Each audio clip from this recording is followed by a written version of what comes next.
Nunca pensé que escucharía esas palabras de mi propio hijo, solo mereces la comida de los perros. Me abofeteó delante de todos después de que yo pagara los 50.000 euros de la boda que él decía no poder permitirse.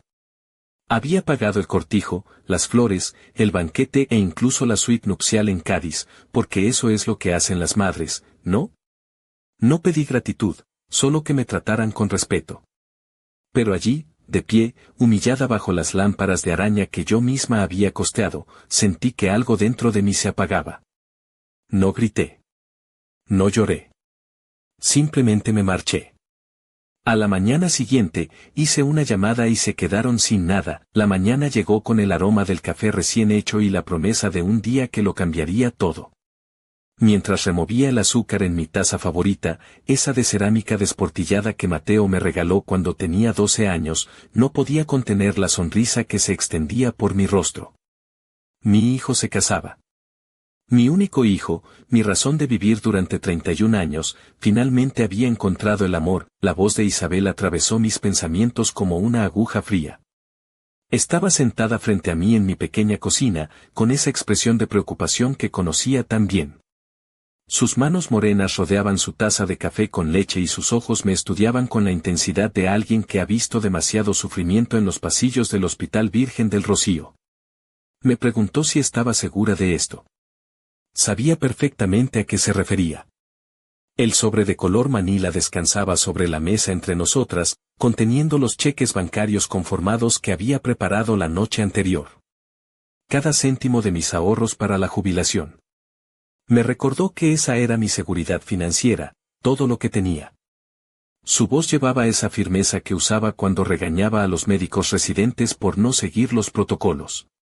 Y me preguntó para qué, si era para impresionar a una familia que ni siquiera me respetaba. Desvié la mirada hacia la ventana, donde las bugambillas de mi pequeño patio sevillano comenzaban a florecer con una intensidad casi violenta. Era marzo en Sevilla, y la ciudad despertaba con esa belleza andaluza que siempre me había consolado en los momentos difíciles. Murmuré que era por Mateo, que era su boda, su momento especial. Ella replicó sin suavizar el golpe que era un momento especial que él podría costear si realmente quisiera, o mejor aún, que su preciosa Sofía y su familia de dinero podrían pagar sin pestañear. El nombre de Sofía me provocó una punzada en el estómago. Sofía de la Vega, la prometida de mi hijo. Hermosa, elegante, educada en los mejores colegios privados de Madrid, heredera de un imperio inmobiliario. Todo lo que yo nunca pude ser o darle a Mateo. Y quizás, precisamente por eso, esta era mi oportunidad de ser finalmente aceptada, de demostrar que podía estar a la altura de las expectativas de su nueva familia. Admití que ella era diferente, recordando nuestros escasos encuentros. La forma en que sus ojos azules me recorrían de arriba a abajo, evaluando mi ropa modesta del Corte Inglés, mi acento sevillano que nunca pude pulir del todo, mis manos marcadas por años de trabajo de enfermería. Pero Mateo la amaba, y si ella lo hacía feliz, la pregunta de Isabel me tomó por sorpresa, ¿y a ti te hace feliz? Pestañeé, sin saber cómo responder. ¿Mi felicidad importaba? Durante 31 años, mi felicidad había sido la felicidad de Mateo. Cuando él sonreía, yo sonreía. Cuando él lloraba, mi corazón se quebraba. Su éxito era mi éxito, sus sueños eran mis sueños. Finalmente respondí que mi felicidad era verlo feliz, y pude ver cómo Isabel apretaba los labios con frustración. Me dijo que era la mujer más generosa y terca que conocía. Se levantó y comenzó a caminar por mi pequeña cocina, una costumbre suya cuando estaba preocupada. Me recordó cuando llegué al hospital hacía 20 años, con moratones en los brazos y el labio partido, y lo único que me importaba era que Mateo no me viera así. El recuerdo me golpeó como un puño en el pecho. Marcos, mi exmarido, en uno de sus últimos ataques de ira antes de que finalmente reuniera el valor para irme. Susurré que eso fue hace mucho tiempo. Ella continuó, diciendo que desde entonces había dedicado cada respiro, cada euro, cada sueño a ese muchacho. Trabajé dobles turnos para pagar su universidad, vendí el anillo de mi abuela para comprarle su primer coche, rechacé citas con hombres buenos porque no quería confundir a Mateo. Su voz se quebró ligeramente, y ahora estaba a punto de regalar mi futuro por una boda que ni siquiera me habían pedido que pagara. Protesté, aunque mi voz sonaba débil hasta para mí, diciendo que yo lo había ofrecido. Cuando Mateo me contó sobre los planes, sobre lo caro que era todo, yo quería ayudar, quería ser parte de algo especial para él. La verdad era más complicada, y ambas lo sabíamos. La semana anterior, cuando Mateo había venido a visitarme, una de sus raras visitas desde que había comenzado a salir con Sofía, había mencionado casualmente los costes astronómicos de la boda que Sofía había planeado. La hacienda histórica a las afueras de Sevilla, el catering de 5 estrellas, la suite de luna de miel en un parador de Cádiz. Había dicho que era increíble lo que costaba todo, pasándose las manos por el pelo como hacía cuando estaba estresado. Los de la Vega estaban cubriendo la mayoría, pero aún así. Y yo, como una idiota, había saltado inmediatamente. Podía ayudar, cariño, tenía algunos ahorros. Algunos ahorros, como si 50.000 euros fueran calderilla que tenía tirada por ahí. La expresión de alivio en su rostro había sido como un rayo de sol después de una tormenta. Me preguntó si era en serio, que eso lo cambiaría todo, que Sofía estaría tan agradecida. Sofía. Siempre volvíamos a Sofía. Isabel interrumpió mis pensamientos, preguntándome si realmente conocía a esa chica, si había hablado con ella más allá de saludos corteses. Pensé en nuestro último encuentro en el club de campo donde los de la Vega eran socios. Sofía había sugerido que nos encontráramos allí para conocernos mejor. Yo había llegado con mi mejor vestido, uno que había comprado en las rebajas, sintiéndome como un pez fuera del agua entre toda esa opulencia de mármol y plata. Sofía me había dicho, con esa sonrisa que nunca llegaba a sus ojos, «Oh, Carmen, qué vestido tan encantador. Muy auténtico». La pausa antes de auténtico había sido como una bofetada silenciosa. Durante todo el almuerzo, había hecho comentarios similares sobre mi acento, que pintoresco como pronuncia ciertas palabras, sobre mi trabajo, debe haber sido tan gratificante cuidar a los enfermos, sobre mi vida, qué valiente de tu parte criarlo sola, aunque imagino que debe haber sido un desafío para Mateo no tener una figura paterna apropiada. Cada comentario era veneno envuelto en seda, y yo me había sentado allí, sonriendo, asintiendo, agradeciendo sus cumplidos porque no sabía qué más hacer. Le dije a Isabel que la había conocido, pero mi voz sonaba hueca. Es educada. Isabel me miró con esa expresión que significaba que podía ver a través de mis mentiras. Me preguntó cuándo me daría cuenta de que merecía más que las migajas de afecto que me lanzaban. Antes de que pudiera responder, el teléfono sonó. El identificador mostraba Mateo, y mi corazón se aceleró inmediatamente. Siempre lo hacía cuando él llamaba, como si fuera una adolescente enamorada. Su voz sonaba animada, más feliz de lo que la había escuchado en meses. Me preguntó si tenía los cheques listos, que necesitaban entregarlos hoy porque la coordinadora de la boda quería asegurar todos los pagos antes del ensayo. Le dije que sí, que estaban listos. Mis ojos se encontraron con los de Isabel, que negó con la cabeza. Le pregunté dónde quería que nos encontráramos. Me dijo que, en realidad, Sofía pensaba que sería mejor si iba al hotel donde se estaban quedando. El Hotel Alfonso XIII, en el centro histórico. Sofía y su madre estaban haciendo los últimos ajustes para el ensayo y pensaron que podría conocer mejor a algunas de las damas de honor. Algo en su tono me alertó, una incomodidad, como si estuviera recitando palabras que alguien más había puesto en su boca. Le dije que por supuesto, ¿a qué hora? A las 2. Y luego añadió un gracias, mamá, en serio, esto significa todo para nosotros. Para nosotros. No para él, sino para ellos. La transición era tan sutil que casi la perdí. Después de colgar, me quedé sentada en silencio, mirando el sobre. Isabel había regresado a su asiento y me observaba con preocupación.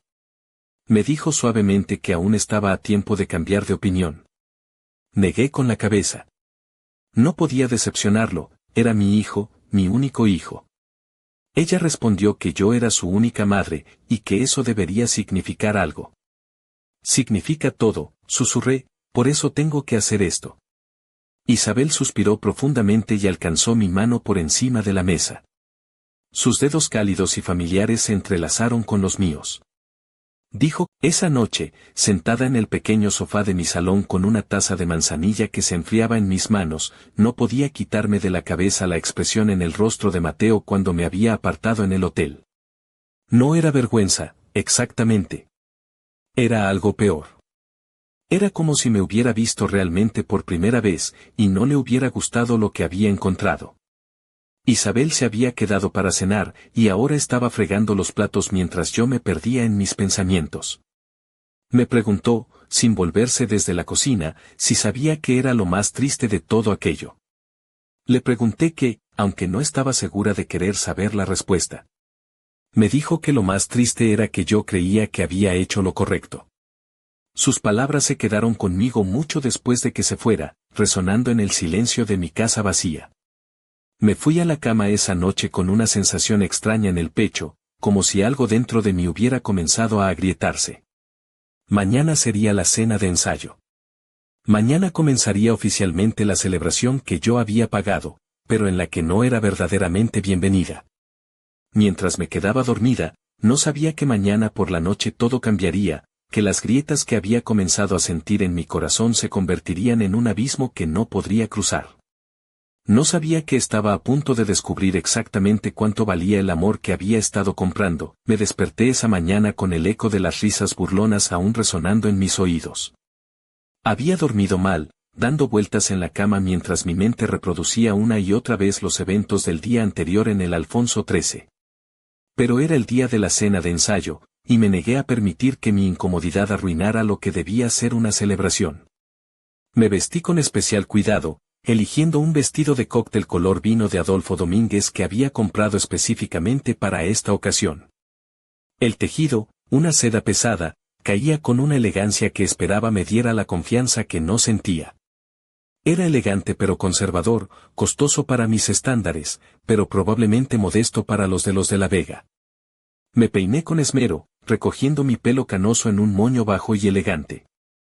Apliqué un poco más de maquillaje del usual, tratando de ocultar las ojeras, y me puse los pendientes de perlas que habían pertenecido a mi madre, mi único lujo verdadero. En el espejo, vi a una mujer de 64 años que había vivido, que había trabajado duro, que había amado profundamente. Pero también vi las líneas finas alrededor de mis ojos, las manos que mostraban décadas de turnos de noche, el cuerpo que había envejecido con gracia pero sin los beneficios de tratamientos costosos y gimnasios exclusivos.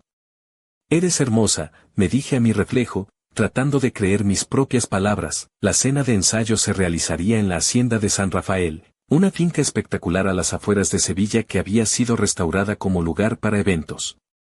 Mientras conducía por las carreteras serpenteantes, pasando por campos de olivos y naranjos, traté de calmar mis nervios. Esta era mi oportunidad de demostrar que podía encajar, que podía ser la suegra digna que Sofía y su familia merecían. Llegué temprano, como era mi costumbre, y me quedé en el aparcamiento por unos minutos, observando la magnífica fachada de la hacienda. Columnas blancas se alzaban hacia el cielo y jardines perfectamente cuidados, llenos de rosales y jazmín, enmarcaban la estructura. Era el tipo de lugar con el que había soñado para la boda de Mateo cuando era niño, aunque entonces había pensado que sería solo un sueño. Ahora, gracias a mi sacrificio, era realidad. Dentro, la hacienda era aún más impresionante. Candelabros de cristal colgaban de techos con vigas de madera oscura y las paredes estaban adornadas con azulejos antiguos y tapices.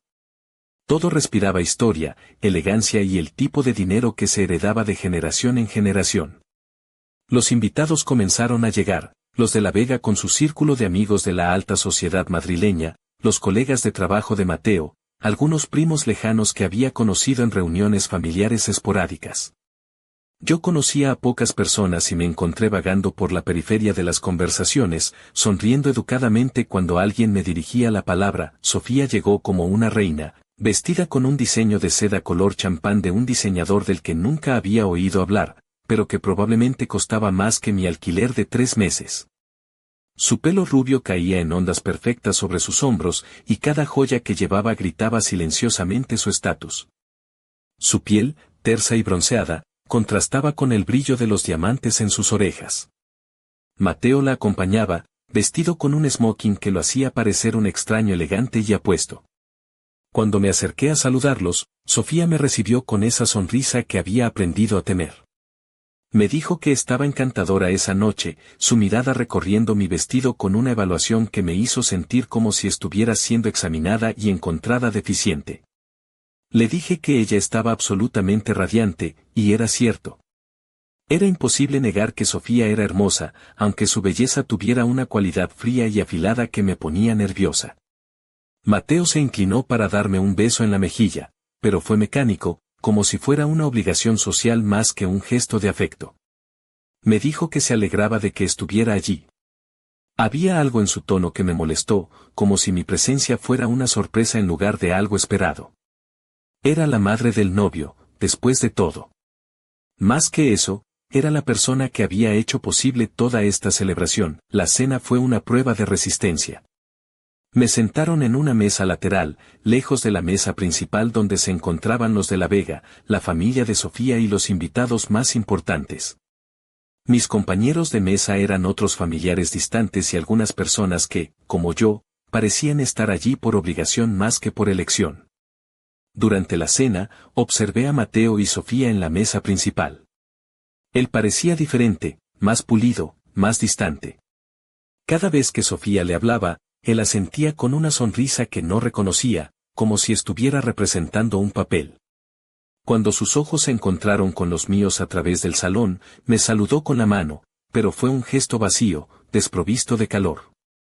El momento que había estado temiendo y esperando a partes iguales llegó cuando el coordinador de la boda anunció que era hora de los brindis. Varios familiares y amigos se levantaron para hablar, cada uno compartiendo anécdotas encantadoras sobre la pareja. Cuando llegó mi turno, me levanté con las manos temblando ligeramente. Comencé mi discurso, mi voz sonando más fuerte de lo que me sentía. Dije buenas noches, me presenté como Carmen García, la madre de Mateo. Hubo algunos aplausos educados, pero pude sentir la tensión en el aire.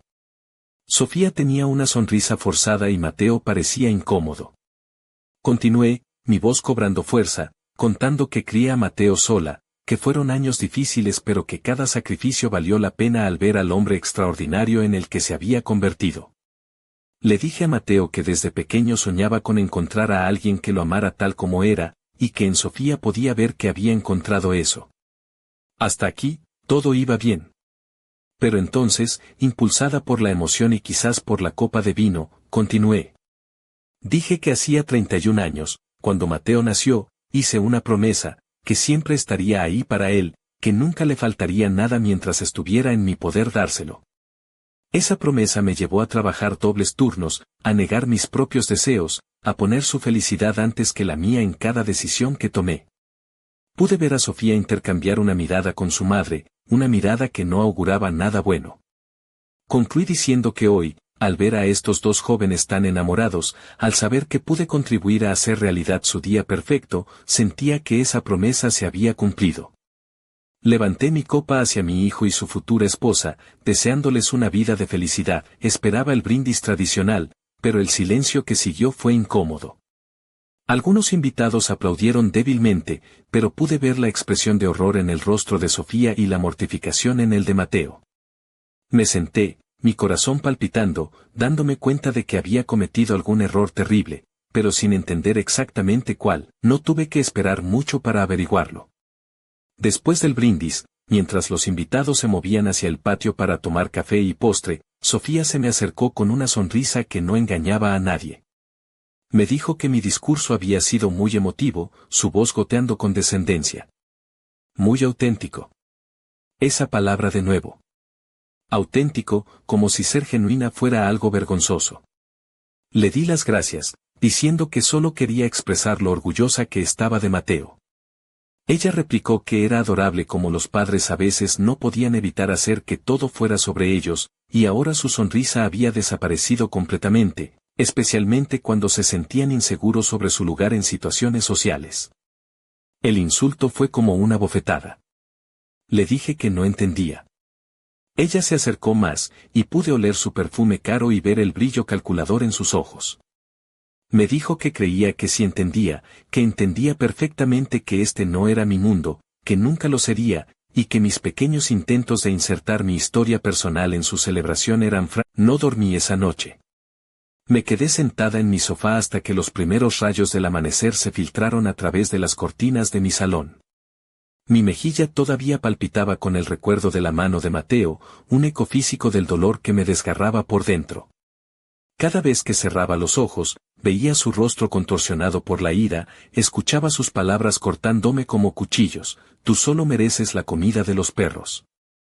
Esas palabras, más que la bofetada, habían encendido algo en mí que había estado dormido durante demasiado tiempo. No era ira, al menos no todavía. Era claridad. Una claridad fría y cristalina que me mostró exactamente quién era yo para mi hijo, no una madre amada, sino una fuente de vergüenza y una billetera conveniente. A las 6 de la mañana, me preparé un café solo, bien cargado, en la cocina y consideré mis opciones. Podía hacer lo que siempre había hecho: tragarme mi dolor, disculparme por existir y aparecer en la boda con una sonrisa forzada. O podía hacer algo que nunca antes había contemplado: desaparecer. La idea debería haberme aterrorizado. Durante 31 años, mi identidad había estado completamente envuelta en ser la madre de Mateo. Pero mientras permanecía sentada en mi pequeña cocina, sintiéndome extrañamente tranquila, me di cuenta de que ya no sabía quién era esa mujer. Mi teléfono comenzó a sonar a las 7 en punto. Mateo. Lo dejé ir al buzón de voz. Volvió a sonar 5 minutos después, y de nuevo. Para la 8ª llamada, finalmente lo apagué. Me dirigí a mi habitación y saqué la maleta que había estado guardada en el armario desde mi último viaje, un crucero por el Mediterráneo con Isabel hacía 3 años. Comencé a empacar lentamente, metódicamente. Ropa para una semana, mis medicamentos, algunos artículos de tocador básicos.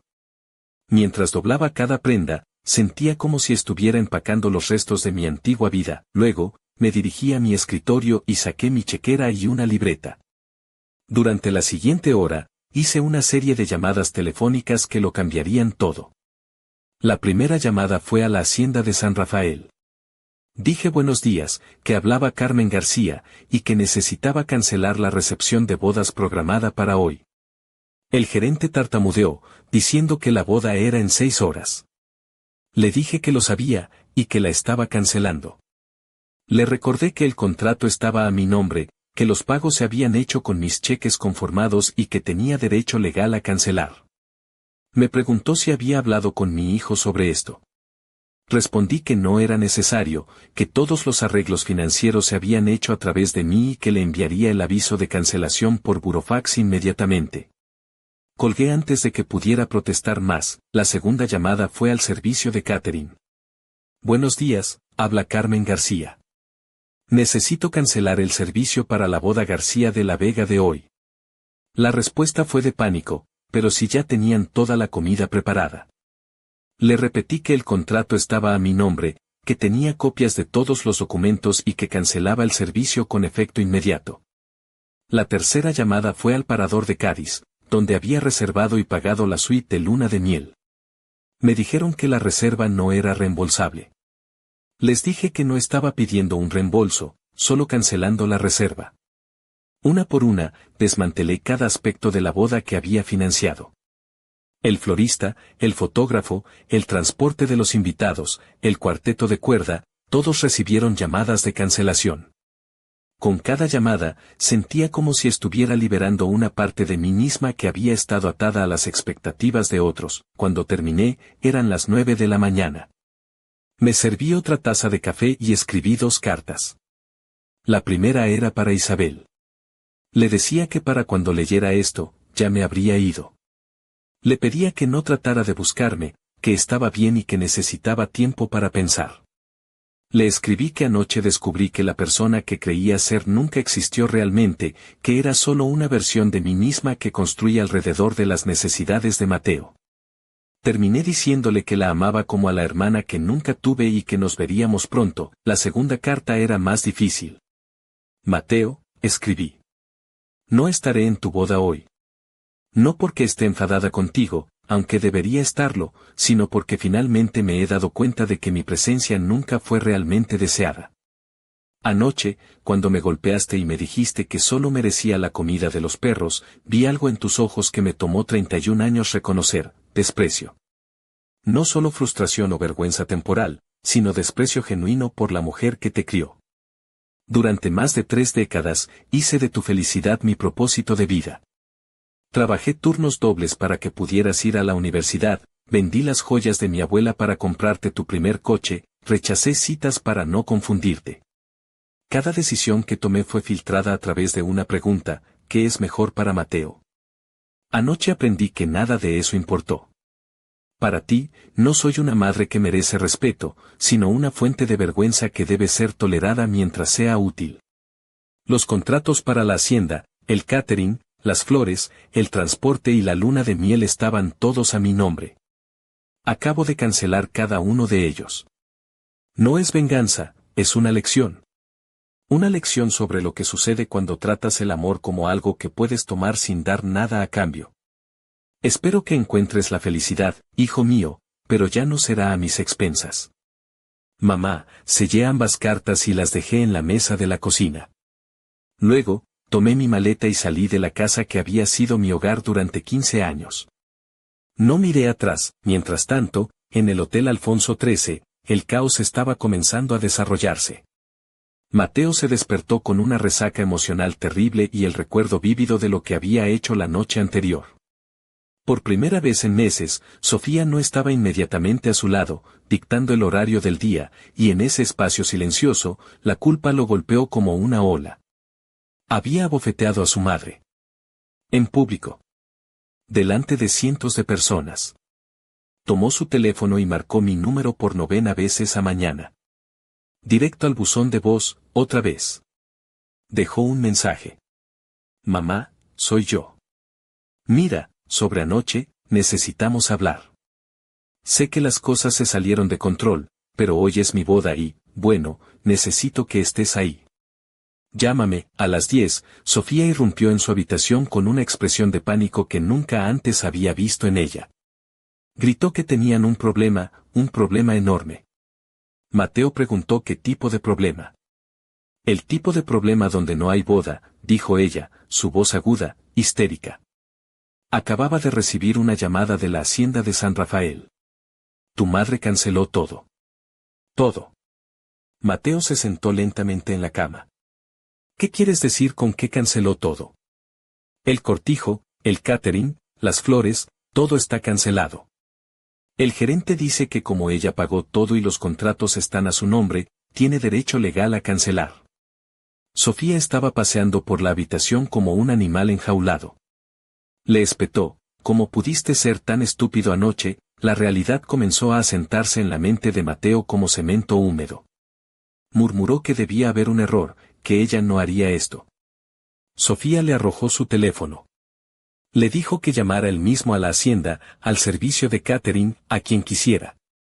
Tu preciosa mami acaba de arruinar nuestra boda. Con manos temblorosas, Mateo marcó el número de la hacienda de San Rafael. El gerente le confirmó la noticia. Señor García, lamento informarle que su madre canceló todos los arreglos esta mañana temprano. Los contratos estaban a nombre de Carmen García y ella tenía el derecho legal completo de cancelar. Mateo suplicó, preguntó si no podían hacer una excepción, que era su boda, que había cientos de invitados. El gerente se disculpó, pero dijo que sin los arreglos de pago originales y con una cancelación tan tardía, no podían proceder. Además, su personal de catering ya había sido notificado. Una llamada tras otra confirmaron la misma historia devastadora. Todo lo que yo había pagado, que era prácticamente todo, había sido cancelado. A las 11 de la mañana, el teléfono de Sofía sonó. Era su padre, Raimón de la Vega, y por el volumen de su voz, Mateo pudo escuchar cada palabra. Le preguntó a su hija qué demonios estaba pasando, que acababa de recibir llamadas de 3 proveedores diferentes diciendo que la boda estaba cancelada. Sofía, lloriqueando, le dijo que la madre de Mateo se había vuelto loca y lo había cancelado todo. Su padre preguntó con qué autoridad. Aparentemente, respondió Sofía, con la autoridad de haber pagado por todo. Los contratos están a su nombre. Hubo un silencio largo y siniestro del otro lado de la línea. Su padre, incrédulo, preguntó si le estaba diciendo que habían permitido que esa mujer controlara los... 3 días después de la boda que nunca fue, me encontraba sentada en el porche de una pequeña casa encalada frente al mar en Sahara de los Atunes. El pueblo, a solo 1 hora de Sevilla pero a un mundo de distancia de mi antigua vida, era el refugio perfecto. El sonido de las olas rompiendo contra la orilla era el primer ruido que había escuchado en días que no me causaba ansiedad. El aire salado limpiaba mis pulmones y, con suerte, mi alma. Isabel había encontrado mi carta el domingo por la noche y, como la inspectora jefe que era en sus ratos libres, había pasado 2 días localizándome a través del rastro de mi tarjeta de crédito. Cuando finalmente apareció en la puerta de la casita esa mañana, no dijo nada. Solo me abrazó mientras yo lloraba por primera vez desde que había salido de mi casa, un llanto silencioso y agotado. Ahora, me ofreció una taza de té con hierbabuena mientras se sentaba en la silla de mimbre a mi lado. Me preguntó si había visto las noticias. Negué con la cabeza. Había evitado deliberadamente cualquier medio de comunicación desde mi partida. El único sonido en la casa había sido el de las olas y el ocasional graznido de una gaviota. Isabel suspiró y sacó su teléfono. Me dijo que Lucía, la asistente, había publicado el video. Mi estómago se contrajo. ¿Qué video? El de la bofetada, Carmen. Lo subió a todas las redes sociales con un título que decía, cuando el amor se encuentra con la crueldad, una madre es humillada en la boda que ella misma pagó. Tomé el teléfono de sus manos con dedos temblorosos. En la pantalla había un video claro del patio de la hacienda de San Rafael. Se podía ver perfectamente a Sofía hablándome con desdén, a mí tratando de mantener la compostura, y luego, la bofetada. El sonido resonaba claramente, seguido por las palabras de Mateo, tú solo mereces la comida de los perros. Pregunté, con la voz apenas un susurro, cuánta gente lo había visto. Se ha vuelto viral, Carmen. Millones de visualizaciones. Los comentarios. Isabel hizo una pausa. Bueno, digamos que la gente no está del lado de Mateo y Sofía. Desplacé hacia abajo para leer algunos comentarios. Esta mujer sacrificó todo por su hijo y así es como la trata. Asco de niñato y de novia. Esa tal Sofía es una víbora con piel de cordero. Pobre señora, espero que esté bien. Karma instantáneo cuando canceló toda la boda. Bravo, señora. Como madre, esto me rompe el corazón. Nadie merece esto. ¿Alguien sabe cómo contactar a esta señora? Quiero enviarle flores. Había miles de comentarios similares, y seguían llegando. Mi historia, que había pensado que era una vergüenza privada, se había convertido en un símbolo de algo más grande. No solo eso, continuó Isabel, las cadenas de televisión nacionales han recogido la historia. Ana Rosa hizo un segmento completo sobre madres abnegadas y familias ingratas. Han estado tratando de contactarte para una entrevista. Me recosté en mi silla, abrumada. No quería ser famosa por esto, Isabel. Solo quería desaparecer. Lo sé, mi amor. Pero tal vez esto es exactamente lo que necesitabas. Tal vez el mundo necesitaba ver lo que realmente pasó. Pasé los siguientes días leyendo artículos en línea sobre mi situación, fascinada y horrorizada por cómo mi dolor privado se había convertido en un fenómeno público. Blogueros escribían ensayos sobre el sacrificio maternal y el abuso emocional. Conductores de radio debatían sobre los límites del amor incondicional. Incluso había un hashtag, #justicia para Carmen, pero las consecuencias reales para Mateo y Sofía estaban apenas comenzando. El lunes por la mañana, Mateo se despertó en su apartamento de Los Remedios para encontrar una multitud de reporteros acampando afuera de su portal. Su teléfono había sonado toda la noche con llamadas de números desconocidos y su buzón de voz estaba lleno de mensajes de periodistas, pero también de extraños enojados que habían encontrado su información de contacto. Mateo García, eres una desgracia, decía uno de los mensajes. Espero que nunca encuentres la paz después de lo que le hiciste a tu madre. Deberías estar avergonzado de ti mismo, decía otro. Esa mujer te dio todo y tú la pagaste con crueldad. Cuando finalmente logró salir de su edificio usando la salida del garaje, encontró que las cosas en su trabajo no eran mejores. Trabajaba para una prestigiosa consultora, irónicamente, en el departamento de comunicación. Su jefe lo llamó a su oficina inmediatamente. Mateo, tenemos un problema, dijo su supervisor, un hombre llamado Marcos. Los clientes han estado llamando toda la mañana. Aparentemente, alguien vinculó el video viral con nuestro personal. Mateo intentó explicar, pero Marcos lo cortó. No hay nada que explicar. El video habla por sí mismo. Escucha, esto es una consultora de comunicación. No podemos tener a alguien en el personal que es conocido por abusar verbal y físicamente de su propia madre. Es un problema de imagen insalvable. Mateo preguntó si lo estaba despidiendo. Marcos respondió, te estoy dejando ir. Con efecto inmediato, en el transcurso de una semana, Mateo había perdido su trabajo. Había sido expulsado de su gimnasio cuando otros miembros se quejaron de su presencia y había sido desinvitado de 2 bodas de amigos que no se sentían cómodos con él allí, pero las cosas para Sofía eran aún peores. El martes por la mañana, Victoria de la Vega irrumpió en el apartamento que Sofía estaba compartiendo temporalmente con Mateo con una expresión que prometía tormenta. Sofía, necesitamos hablar. Ahora. Sofía, con voz temblorosa, le dijo que estaba tratando de manejar esta crisis de relaciones públicas. Victoria le espetó que ella era la crisis de relaciones públicas. Tenía en sus manos una pila de periódicos. Le preguntó si había visto lo que los medios estaban diciendo sobre su familia. Sofía tomó el periódico de arriba. El titular de El Mundo decía, la heredera cruel, como Sofía de la Vega orquestó la humillación de una madre. El artículo era devastador. No solo relataba los eventos de la boda, sino que había entrevistas con antiguos empleados de la familia de la Vega que describían un patrón de comportamiento elitista y cruel. Un ex jardinero contaba cómo Sofía había hecho que lo despidieran por mirarla incorrectamente. Una ex niñera describía cómo había tratado despectivamente al personal de la casa.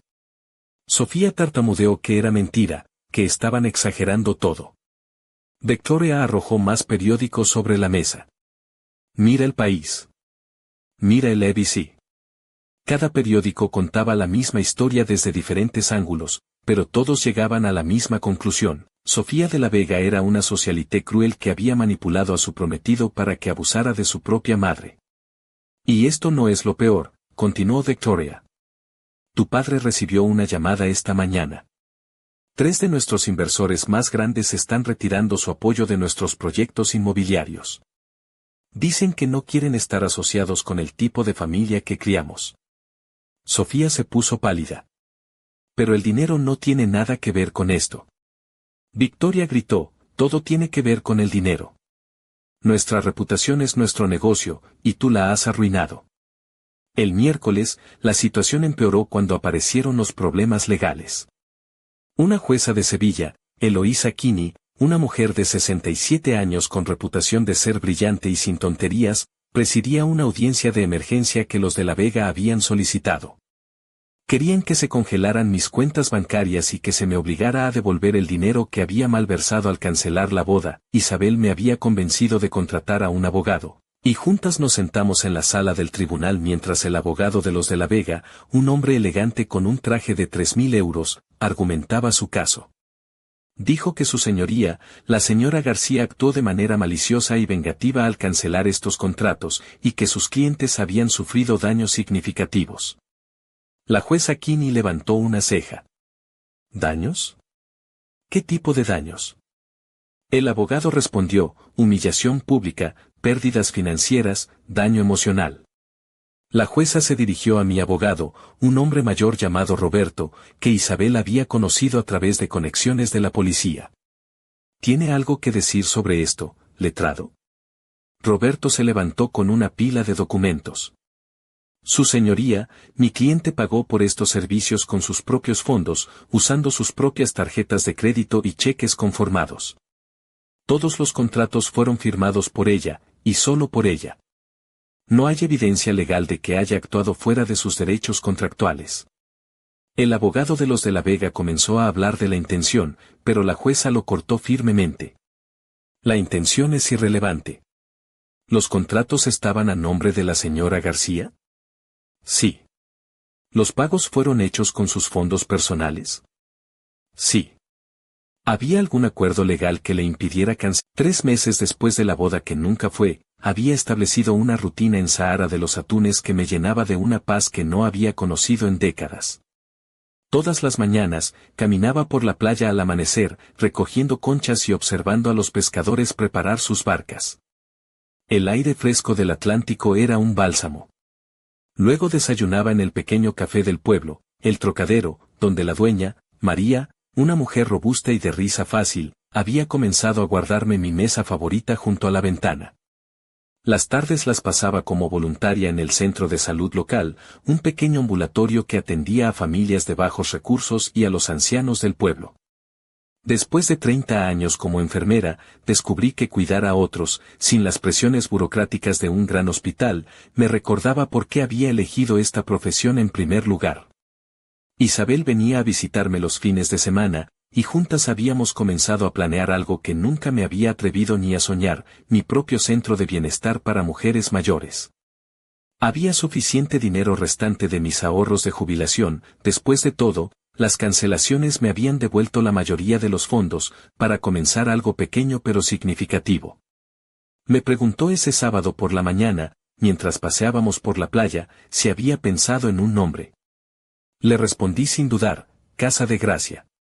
Un lugar donde las mujeres pudieran encontrar la gracia para comenzar de nuevo, sin importar su edad. Era un sábado perfecto de junio, con brisa marina y cielo despejado, cuando vi la figura familiar caminando hacia mi casita. Al principio, pensé que era una ilusión, un efecto del sol reflejándose en el agua. Pero mientras la figura se acercaba, no pude negar lo que estaba viendo. Mateo. Mi hijo estaba parado en mi porche, más delgado que la última vez que lo había visto, con ojeras profundas y una postura que hablaba de derrota.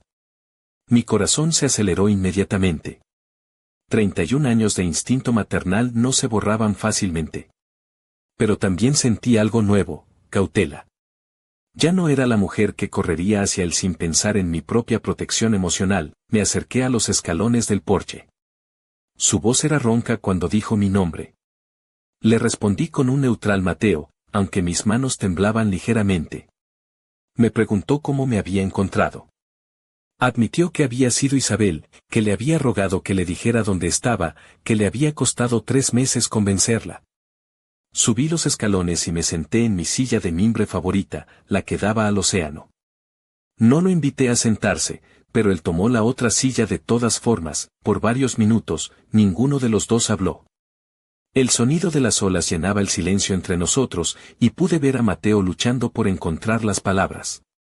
Finalmente dijo que me veía bien, descansada. Era cierto. Los meses junto al océano habían restaurado algo en mí que no sabía que había perdido. Mi piel tenía un color saludable del sol, había perdido el peso del estrés que había estado cargando y, por primera vez en años, dormía toda la noche sin despertarme preocupándome por alguien más. Le respondí honestamente que me sentía bien. Él comenzó, y se detuvo, pasándose las manos por el pelo como hacía cuando era niño y había hecho algo malo. Dijo que había venido a disculparse. Dije veo. Insistió, mirándome con lágrimas en los ojos, que no era solo para que lo perdonara y las cosas volvieran a ser como antes, sino porque finalmente entendía lo que había hecho, lo que me había hecho. Esperé. Había aprendido el poder del silencio en estos meses de soledad. Continuó, contando que había perdido su trabajo, que Sofía lo había dejado, que sus padres le habían puesto una orden de alejamiento. Que estaba viviendo en un apartamento de una habitación que apenas podía pagar, trabajando en empleos temporales porque nadie quería contratar al tipo que golpeó a su madre en video. Parte de mí quería consolarlo inmediatamente, decirle que todo estaría bien, que podía quedarse conmigo hasta que las cosas mejoraran. Era mi respuesta automática después de décadas de ser su red de seguridad. Pero me quedé callada. Admitió, con una honestidad que me sorprendió, que al principio estaba enfadado conmigo, que pensaba que había arruinado su vida por venganza, que había sido cruel por cancelar la boda. Pero ahora, se daba cuenta de que él había arruinado su vida, no yo. Su voz se quebró. Se daba cuenta de que había sido cruel conmigo durante años, no solo esa noche. Se daba cuenta de que me había tomado por garantizada de una manera que era imperdonable. Miré hacia el océano, donde un pelícano se zambullía para pescar. La vida continuaba, simple y hermosa, sin drama ni complicaciones humanas. Le pregunté qué quería de mí. Su respuesta me sorprendió más que cualquier otra cosa que hubiera podido decir: no quiero nada. Luego se corrigió. Bueno, eso no era cierto. Quería mi perdón, pero entendía si no podía dárselo. Quería una relación conmigo otra vez, pero entendía si eso no era posible. Principalmente, solo quería que supiera que finalmente entendía. Le pregunté qué entendía exactamente. Entendía que sacrifiqué todo por él durante 30 años y él lo convirtió en algo feo. Entendía que cuando Sofía le decía que yo era una vergüenza, que no encajaba en su mundo, él debería haber defendido a la mujer que hizo posible que estuviera en ese mundo en primer lugar. Se limpió los ojos con el dorso de la mano. Entendía que cuando se avergonzó de mí, se avergonzó de todo lo bueno en su propia historia. Sus palabras me llegaron profundo, pero también me dieron algo que no esperaba: claridad sobre lo que necesitaba decir. Le dije suavemente que había algo que él necesitaba entender también. Que durante 30 años, hice de su felicidad mi propósito de vida, y que pensaba que eso era amor maternal. Él dijo que lo era. No, no lo era. Mi voz era firme pero no cruel. Era dependencia emocional.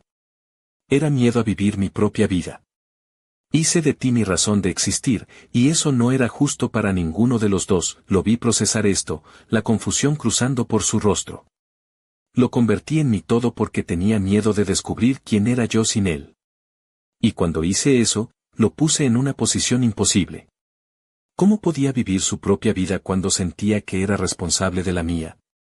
Me preguntó si lo amaba. Le dije que lo amaba demasiado, de la manera equivocada. Me volví hacia él completamente. El amor verdadero, hijo mío, quiere que la otra persona crezca y sea independiente, incluso si eso significa que se alejen de ti. Yo no quería eso. Quería que me necesitaras para siempre. Mateo se quedó callado durante mucho tiempo, y pude ver que estaba luchando con estas ideas nuevas. Finalmente preguntó si eso significaba que ya no lo amaba. Y en su voz, escuché al niño pequeño que había sido. Le respondí que significaba que lo amaba mejor ahora. Te amo lo suficiente como para querer que aprendas a vivir sin mi red de seguridad constante. Te amo lo suficiente como para no rescatarte de las consecuencias de tus propias acciones. Me preguntó si eso significaba que no podía perdonarlo. Me levanté y caminé hacia la barandilla del porche, mirando hacia el océano que había sido mi maestro en estos meses de sanación. El perdón no es algo que doy o retengo como una recompensa, Mateo. El perdón es algo que hago por mi propia paz. Ya te he perdonado.